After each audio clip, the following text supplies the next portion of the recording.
Salve, salve galera, beleza? Seguinte, assunto desse vídeo, ele vai reunir e ele vai juntar uma série de vários assuntos aí que a gente já estava discutindo e tem por aí. Ou seja, a gente pega agora questões a respeito da Idade Média, principalmente a religião. Por quê? Porque o nosso vídeo de hoje é a respeito da Reforma Protestante, certo? E essa é a primeira parte. Vou gravar uma série de aulas sobre isso, porque esse assunto ele vai ser fundamental para a gente entender as várias transformações, não só da Idade Moderna, mas também de toda a história contemporânea, né? A mudança religiosa, com mudança de cultura, com mudança de comportamento, ela afeta diretamente na parte de economia, na parte de conflitos, em disputas políticas, enfim. Então esse é um assunto que vai precisar ser trabalhado com bastante atenção, certo? E desde já, pensando principalmente para vocês alunos que vão trabalhar e prestarem Enem, né, um exercício que eu gostaria de sugerir para vocês é que começassem a pegar todas essas questões, né, que são o quê? A Idade Média, não só a sociedade, mas também o domínio da religião, o domínio do catolicismo. A gente colocar aí as mudanças, principalmente na Baixa Idade Média, com o avanço da burguesia e do comércio, certo? Fortalecimento das cidades e tudo mais. A formação dos estados nacionais, ou seja, a criação dessa unidade, dessa política centralizada na figura dos reis, e isso vai ter um conflito imenso, isso vai ter um impacto imenso para essa mudança religiosa, ok? E por último, o último aspecto dessa relação, que eu queria que desde já vocês tentassem ligar todos esses pontos, óbvio que eu vou trabalhar, né? Vou comentar, é a respeito do renascimento cultural, ou seja, como é que a mudança de perspectiva, o questionamento, a crítica, ela vai causar uma interferência direta no pensamento religioso, beleza? Pois bem, para esse primeiro vídeo, o que eu gostaria de trazer para vocês? O que eu queria trabalhar aqui? Primeiro, essas grandes relações, né, esse contexto todo de mudança, e um segundo aspecto é o que vai causar o rompimento religioso, o que vai causar aí o aparecimento de várias vertentes, né, várias variações de religião cristãs, de religiões cristãs, como o luteranismo, como o calvinismo, o anglicanismo, os presbiterianos, enfim. Uma série de variáveis que surgem a partir do enfraquecimento ou das disputas com a Igreja Católica. Em cada local, em cada região da Europa existe um motivo em especial, certo? Mas vamos lá, vamos puxar esses primeiros links aí para vocês entenderem a própria postura da Igreja Católica, certo? Preciso que fique claro que o domínio religioso do Papa, ele vai acontecer por toda a Idade Média, tanto na alta quanto na baixa, certo? E essa Idade Média, ela vai ser marcada por uma sociedade extremamente dividida, estratificada, com 3 grupos muito fortes e respeitando as suas categorias, certo? E nesse caso, quem tem o domínio da cultura, ou seja, o grupo que determina o que é certo, o que é errado, o que pode, o que não pode ser feito, o que faz as pessoas irem para o céu, o que vai condenar as pessoas, tudo isso é a Igreja Católica. Então, no momento político da Idade Média, onde o território ele é completamente fragmentado, ou seja, onde o território ele é todo dividido, a Igreja Católica ela é una. Né? Ela tem um único comando, o Papa dá as mesmas regras e as mesmas diretrizes, né? As bulas papais valem para o território inteiro. Então o poder eclesiástico ele é muito grande, o poder do clero ele é muito grande. E isso transforma, durante a Idade Média, esse papado numa organização que às vezes se torna muito mais política do que religiosa. O que é isso? o domínio do clero ele passa a ser tão grande que o clero tem território, o clero tem terra, o clero tem fazenda, o clero tem feudos, o clero é quem autoriza, ou seja, legitima ou não os reis, certo? Então existe um papel, existe um poder muito grande que começa a influenciar a vida religiosa dos membros do clero, certo? E aí mudanças, hein? Olha o que começa a acontecer. Com o fortalecimento das cidades e do retorno do comércio, aquele novo grupo, né, aquela nova categoria social da Idade Média, que são os burgueses, eles vão começar a modificar toda essa estrutura.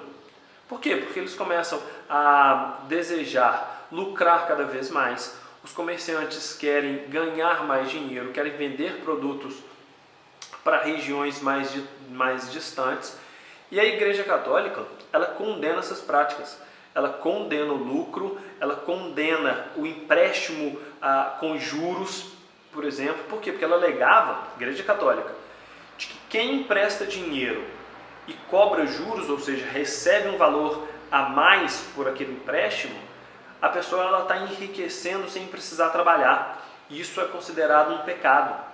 Então, cada vez mais, esses comerciantes e esses burgueses, eles começam a procurar alternativas e demonstrar sua insatisfação com a Igreja Católica, porque as suas práticas econômicas, ou seja, as suas transações, sua compra, sua venda, ele compra um produto barato e revende caro, a Igreja Católica fala que isso daí é um pecado porque o outro indivíduo está sendo enganado, certo?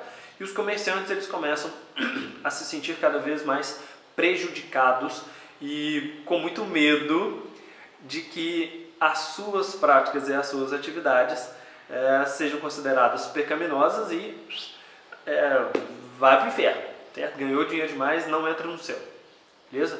Então nós temos uma religião que tem muita força e que começa a ser criticada com o advento, né, com o fortalecimento de novos grupos.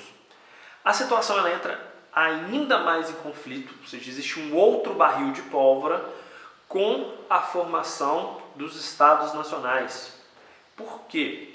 Porque esses territórios, essas regiões que passam a ser governadas por um rei, começam a existir um conflito entre a questão de poder. Ou seja, naquele território, né, no país que se formou, França, Portugal, Espanha, a própria Inglaterra, o Sacro Império Germânico, enfim. Quem dá a ordem? Quem tem o poder final? Quem tem a palavra final de falar que isso pode ou isso não pode? Durante a Idade Média, a própria nobreza, ou seja, os senhores feudais, eles respeitam essa autoridade religiosa. Agora, né, existe uma disputa, existe um conflito sobre quem é que domina e quem é que tem esse poder total, certo? Se é o rei com a sua vocação absolutista ou se permanece sendo papa. Quem é que fala para a população e quem é que o povo escuta? Então, uma série de monarcas, uma série de nobres respeitam, permanecem reconhecendo a autoridade do papa, certo? Principalmente os países latinos, ou seja, Portugal se dá muito bem com a Igreja Católica, a Espanha passa a ser aí a grande defensora desse Estado, né, dos conflitos da religião católica. França, os próprios estados papais, que é o território da Itália. Mas em outros locais, o domínio eclesiástico, o domínio religioso, ele vai ser muito, mas muito criticado, né?